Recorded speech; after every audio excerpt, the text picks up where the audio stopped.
They're trying to basically starve people to death. They're kind of flipping everything around. Yeah, well, Yeah. and not only that, they're going to reduce the amount of food that you can eat per day. How many calories? Is rationing part of that? Kind of, but what it's going to be is that you're going to get the same amount of food, but they're going to make the food so worthless in nutritional value that it's not going to matter. I see. It's going to be full of MSG, BPA, whatever the fuck they want to put in it. Everything that attacks the pineal gland. And everything that makes you starve to death slowly. Yeah, I mean, I think the closer we get to 2012, the more that I think there's going to be a global shift in consciousness. Some people think it's a doomsday scenario. Some people think it's going to be the end of the world. I'm not sure what's going to happen. I don't know if it's going to be a non-event or what. I know we've discussed this before, but my personal feelings on 2012 is it's going to be like the sun coming up. It doesn't go to high noon immediately. It's kind of a dawning, and it gradually goes to high noon, and then it comes back down. And I think we're going to see a shift in consciousness towards 2012. So that was another topic that we asked the anti-terrorist, because everybody is talking about 2012 right now. Oh yeah, it's on everyone's mind. They even did a South Park episode about it last week. Yeah, exactly. Yeah, it's in the global consciousness right now. So we asked him the question, what are your thoughts on 2012? Some people believe it'll be the end. Some people believe it'll be a global shift in consciousness. Some people believe it'll be a non-event. Where do you stand on the topic, and do you feel the one world agenda is counting down to 2012? And if so, why? While I'm researching these topics for the broadcast or the book, I read quite a bit of history. And one thing that's been a side interest of mine has been recurrences of apocalyptic thinking. One example that springs to mind was in Restoration England in 1666. In that year alone, there was a massive comet sighted, which was taken as a very bad omen. There was an extremely virulent outbreak of plague, and to top it all off, there was the Great Fire of London. To say that people were on the edge would be an understatement. There was also enormous significance attached to the year date, 1666. People were looking for the Antichrist around every corner. The doomsday scenario is a recurring human phenomenon. Many people tend to fixate upon doom dates for one reason or another. Almost like the idea of an apocalypse is hardwired along with the need to eat, sleep, shop, or procreate. Something else I've discovered is that humans appear to do two things over and over throughout history. The first is to establish some sort of hierarchy, and then the next is to rebel against it. I think a part of that rebellion could take the form of, hey, knock it all down with a bang, and then start again from a very level playing field. You see kids do it all the time with sandcastles, racing against the tide before it rushes in to do the job for them. Well, I completely agree with that. Throughout history, you have tyranny, and then you have rebellion, you have a war, and then you have a victory, and then it all starts over, and for a while things are good, and then you have tyranny again, and then the cycle repeats itself. We would like to stop the cycle altogether and just have everybody be free from here on out. But what the elite want to do is they want to get microchips in all of this so that they can make sure that we can't rebel against them. And that was the topic of our next question. Where do you think the microchip agenda is, and when do you think we'll see the implementation of that? What people should realize is that what's reported in the mainstream media is usually years behind where the elite actually are technologically. So I believe that the rice grain-sized chip we're all familiar with is like a Model T Ford compared to the Ferraris they're actually working with at the moment. I was fortunate enough to receive proprietary internal documents pointing to the possibility of nanochips, smaller than ground black pepper, currently residing in some vaccines. These documents are available as a download from the AT website.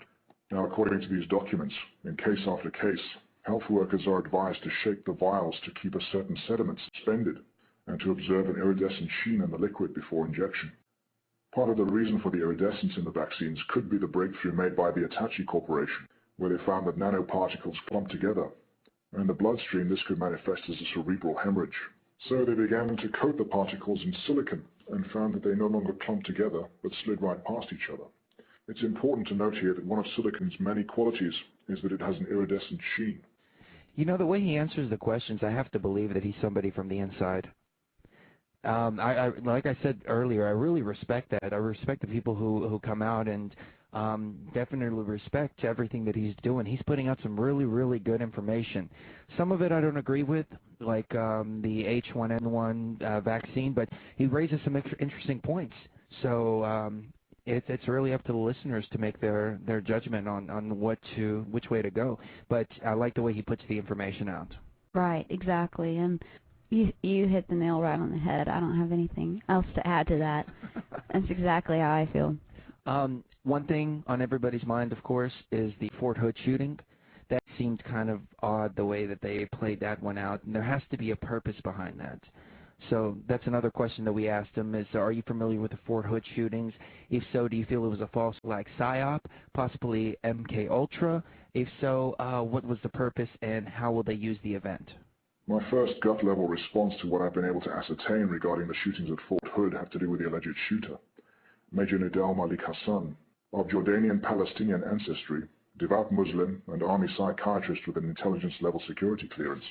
The last time I heard this number of seemingly contradictory characteristics used to describe one man occurred during the era of the Kennedy assassination. Lee Harvey Oswald was associated with the current big bad evil of the 60s, the communists. He had a Russian wife, spoke the language fluently, and at the same time had numerous ties to U.S. intelligence and the U.S. military. Whenever I encounter events offering that number of similarities in both the play and the players, I assume it's written and directed by the same author. Until we all have more to go on that's not purely dependent on government and major media interpretation, I suggest we all do our own research and come to our own conclusions. It's still very early days on this. But having said that, no one seems to be asking the obvious question, and that is, why do police officers have to save soldiers on a military base? Why on earth is your own military disarmed on military installations?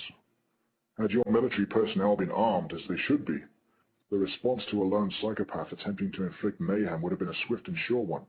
One dead terrorist hit multiple times from multiple armed soldiers. Has the melting pot we call America become so diluted with competing ideologies that your politicians and military brass can no longer trust your own military men and women to be armed on military installations, or in their barracks, or in their homes, or God forbid on their person during their normal walks of life? If your government can't trust or train your American soldiers to be armed without incident while on military bases, or in their homes, then how can you, the American people, ask in good conscience for these same soldiers to carry a rifle into battle to protect your interests in some foreign country? You send your soldiers off to die in battle but don't allow them the means to protect themselves in your own country? It beggars belief. Amen. This guy is my new hero. Absolutely. I totally agree. That's what America's all about, is being able to protect yourself and your family, and especially the military. The military are, those are our boys. Those are our guys that protect our country. And I mean, even if what they're doing over there isn't really, it's not a good war because it's done for the wrong reasons, they think it's done for the right reasons. Their heart really is in the right place, a lot of them. And when they come home from Iraq or Afghanistan, they really are starting to be treated like crap when they get back.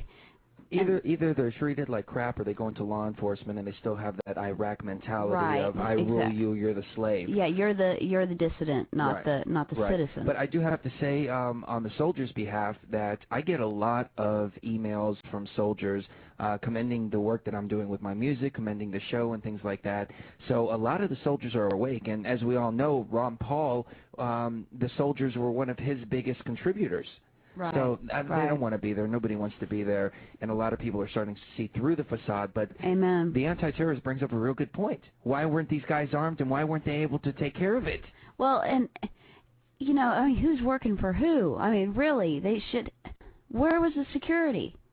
You know, where don't they have security officers at least? You know, even a college campus gets security. You know, that can take someone out if something like that happens. How many were dead? 33. 33? I think. No, 13, sorry. Oh, 13. 13. Well, 1333. It's still the occultist number. An occultic number. Yeah. Let's see. Let's go to the next question. I know we're running out of time here. Okay, here it is. And what would you say is the biggest threat in the global scheme of things besides the one world agenda, of course? Basically, what we asked him with this question is, what is the major threat, and where should people be focused on? And this is how he answered. The biggest threat to the elite is people waking up to the truth. The biggest threat to humanity is to continue to remain in a major media fluoride, food additive, and pill-popping trance, to the point where it just never occurs to them to question authority. The biggest threat facing humanity is to continue to submit to manipulation. Or, as Jane Burgermeister puts it, to continue their habit of obedience. The elite running things count on that habit to endure. The way to break that habit is to look inside yourself for the strength and connection that's always there, and to see through the veil of constant fear bombardment by major media. All these divisions are utilized to keep the sheep asleep and subservient to what they've been programmed to accept as authority. In short, wake up. And once you're awake, begin to think for yourself. Being fully awake includes accepting responsibility for your own actions and realizing there is a difference between responsibility and culpability. When people are told you should take responsibility, they most often hear, accept punishment for fill in the blank. As a result, most people spend most of their time and energy running from the former, culpability, that they rarely